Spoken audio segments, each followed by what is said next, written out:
So I think the synopsis of what I was trying to say is that people talk about magazines as being aligned with print, but they're not. Magazines are specific brands of themselves that have a promise for the reader. That promise is either of high fashion or of advice and homeliness. And I think that's what people are missing, is they keep on talking about the demise of print. It has nothing to do with that.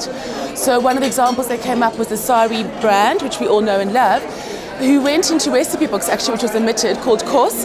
And ultimately, where they've extended knives from apps and digital, there goes the digital word, they've gone into shops. So I think the whole notion is not about print or digital or e-commerce or retail or big data. It's actually about what are we using a brand for and how is the brand communicating. Check channel aside. And I think what fascinated a lot of the audience was that we were talking about brands that have gone, like Net-a-Porter, who have gone from e-commerce online only, and they've gone specifically into they're actually doing two print editions a year in 4 or 5 different languages. And then there's a wonderful one, Google, as we know, which lives in online and binary code. Google has brought out something called Think Quarterly. It is magnificent. It's got the highest production values I've ever seen. Each quarter has a theme.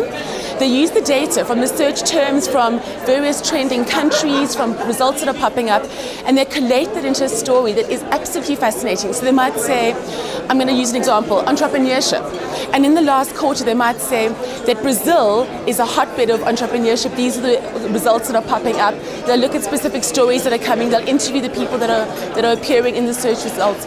And so they're creating an entire print publication from something that lives online. I think that was my biggest point, is we have to stop thinking about magazines and print being connected, and we have to start thinking about magazine as a brand. Is it delivering a content promise to its audience?